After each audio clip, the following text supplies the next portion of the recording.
lie begin. Pussy niggas get served. Another bridge to burn. Either live or you learn. Digits get earned. Off the head top, it ain't perm. Never been the type to curl like Big Worm. Catch your fade over your shoulder. Try to test my release. You get deceased. Smoke like the kush overseas from Middle East. No beast. I ain't touched that shit since 12 or 13. Ducking 12 from lurking while we skelling murk things. Gonna clock my life and still laughing most of the timeline. Try to come between me and Fetty, a fine line.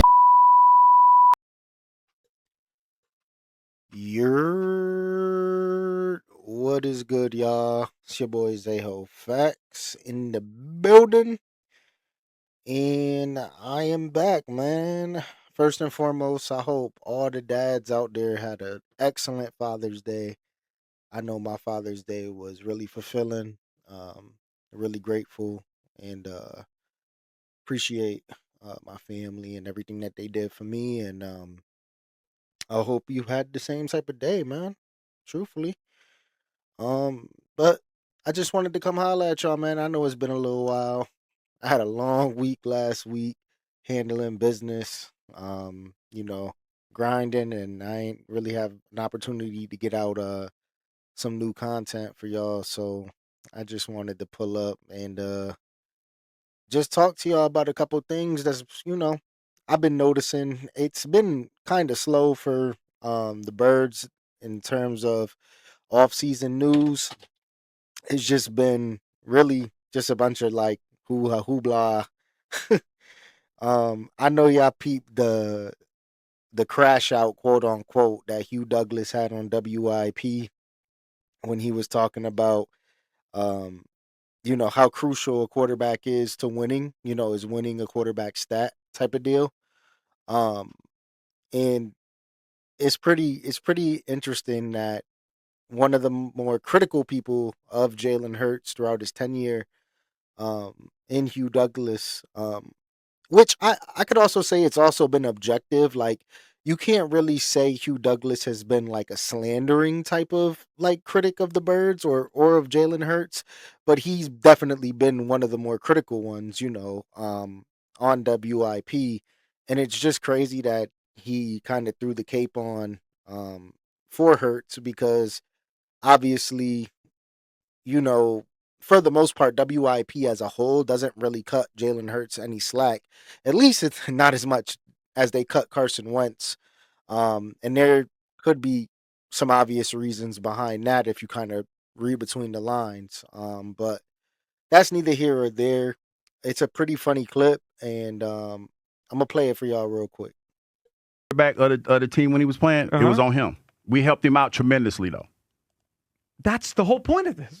That's what I mean. No, it's not. Okay, you helped out Donovan. Okay, it is. Okay. I'm just trying to follow. You got it. I'm tired of this conversation. I am so fucking tired of this fucking conversation. What are you doing? Because I'm tired of this conversation. I really am. Right, I'm tired of.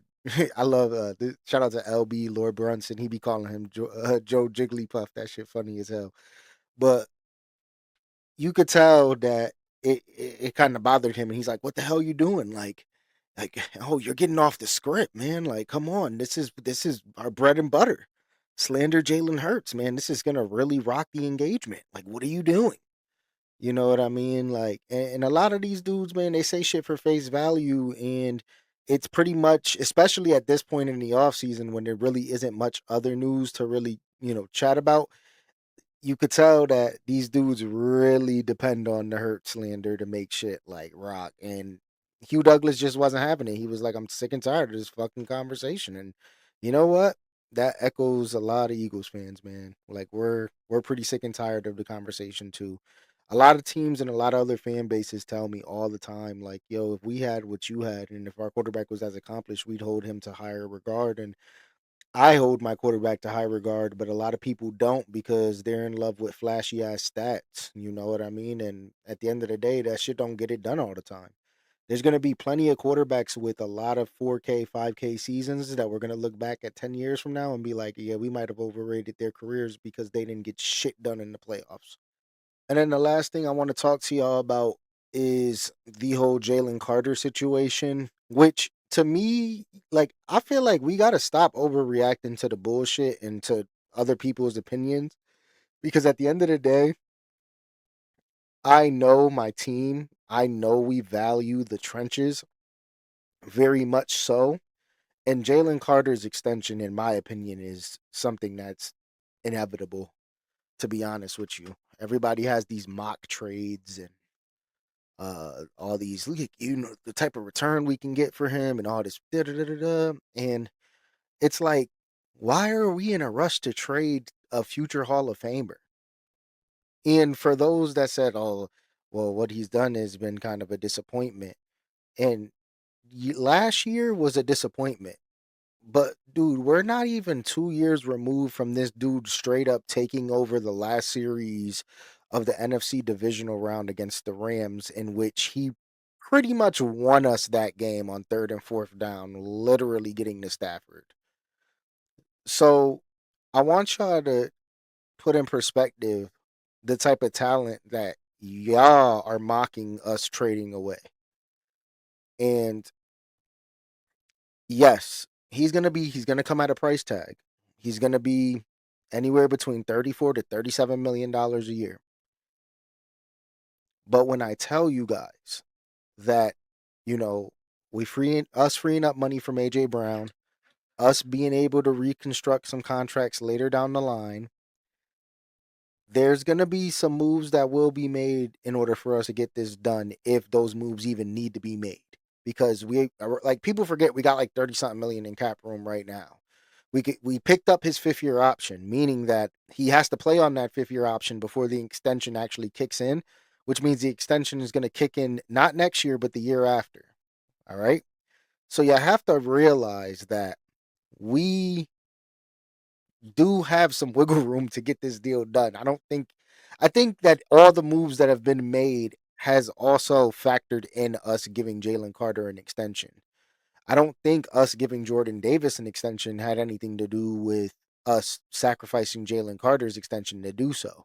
We gave Jordan Davis 26 per. Jeffrey Simmons just got 7 per?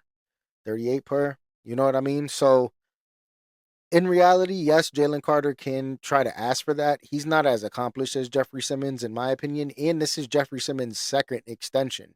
I think Jeffrey Simmons is like 28 years old, 29 years old.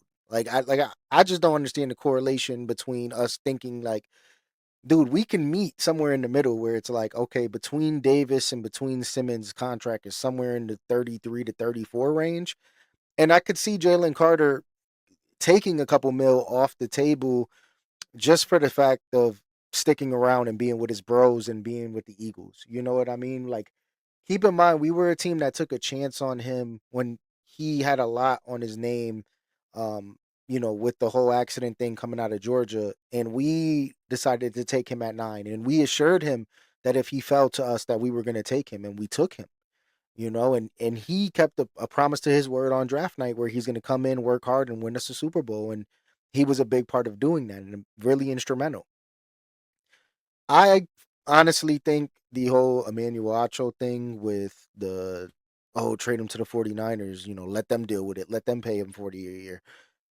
Dog, he likes the 49ers, so don't let him fool you. That dude wants Jalen Carter to be with the 49ers so that he can just crown the 49ers as the best team in the NFC and that the Eagles were done the trade. Don't feed into that bullshit that Emmanuel Acho was talking about where, the Eagles can do this and do that and still field team. Bro, we still have enough draft capital to re-sign Jalen Carter and do all that shit. Like, we don't have to fucking go and we don't have to. We're not in cap hell like everybody thinks we are. Like, the reality is that the TV deals are going to come into play. The salary cap is going to go up even more.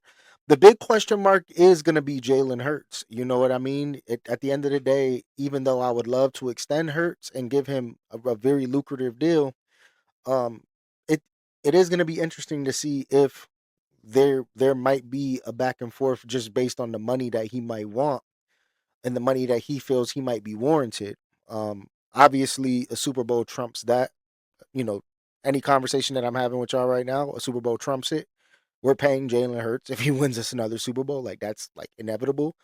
But I do think that there's a world where we could possibly let Jalen Hurts rock out with the non-guaranteed money for another year before we extend him if we don't get a deal done this year. Or it could lead to a situation where he may not want to play unless he has guaranteed money.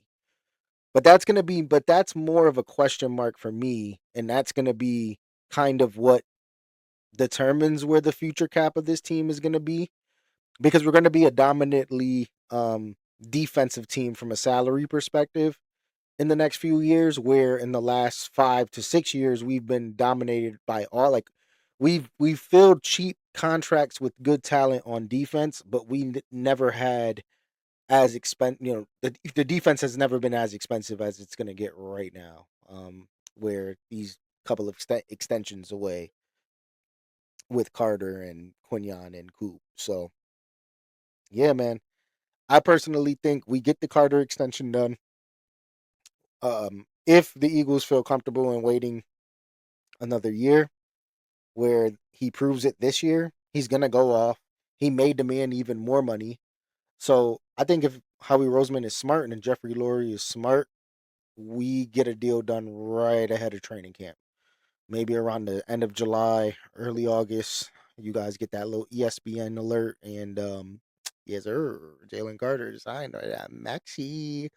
And we pay him ahead of time. This is our MO. This is why players love Philadelphia. Stick to the MO. Let's not go into some weird ass dispute. Because another thing about Jalen Carter that I feel like is unfair and unjust against him, and I gotta speak my piece on this because it does bother me, is this reputation bullshit. Yes, there could be times where Jalen Carter plays a little dirty and a little nasty. Yes, Jalen Carter did spit on Dak Prescott last year. Yes, there have been times where Jalen Carter has kind of been a little back and forth on the sideline with Nick Sirianni when Nick Sirianni's trying to calm a situation down. All of those things are true. But I hate this narrative when people say, and all of the off the field stuff with Jalen Carter. Like, nigga, where's the off the field stuff? Can y'all pinpoint one time the nigga was arrested since he's gotten to the league? Can y'all pinpoint one time that he's been out and him is involved himself in bullshit and drama, gone on streams doing stupid shit, needing the team to address shit to the media regarding his behaviors outside of this locker room? Not one time has Jalen Carter been a nuisance to this team. It's funny. It's funny. Because you can argue that A.J. Brown was more of a nuisance to this team for the off-the-field shit, which led to him being traded. But Jalen Carter, no. There's not one time that I can be like, yo, Jalen Carter fucking really fucked up. He ain't even do what Nolan Smith did. And Nolan Smith would be the dude that I would never expect him to do what he did in terms of the reckless driving. You know what I'm saying? But Jalen Carter didn't do that, and when he got into the NFL, he learned from his situation in college. He hasn't carried that shit on to the league. And if you want to talk about the nastiness and the grittiness and all that shit, man, give me that shit, man. Jerome Brown, rest in peace, God rest his fucking soul. Jerome Brown was the same fucking way, bro. And Jerome Brown is like, he would have been just as good as Reggie if he didn't die, man. So come on, bro. Like, I just hate this shit, man. I hate these people out here that want to put mad shit on this dude's name. And this dude is still fighting a narrative from when he was 20 years old, 21 years old, man. And with the money is going to come the responsibility. I'm not trying to let him off the hook in terms of being a more mature person in the locker room and being more of a leader by example. We about to give you 30. We about to change your whole trajectory of the rest of your life, bro. So with that comes great responsibility, and I understand that. But at the end of the day, you trade him somewhere else, he gonna be great over there, bro. And he could be great with us. And over bullshit and fake narratives, we gonna let him go. And granted, those first round picks that we get for him, those could turn out to be really good players, and it could turn out to be a win-win. But Jordan Davis and Jalen Carter together, man, to me, that's something special. That's like, to me, that's like the new age Brandon Graham and Fletch. And y'all knew how special that was if you was Eagles fans. But the difference is that both of these dudes are next level nasty, like in the scheme of the NFL nasty. And I'm not saying that to say that BG wasn't nasty, but BG is revered as an Eagles great, not so much as an NFL great. He's made NFL great plays, but he's not known as an NFL great. Fletch is an all-decade player. I can argue both of these DTs that we have right now, dog, have the potential to go down as all-decade DTs in their respected games, dog. And you just don't let that walk out the building for fake narratives. But rant is done, man. I'm going to let y'all dudes go. It's your boy Zaho Facts, man. And this is Talking Sporty. I'm going to holla at y'all.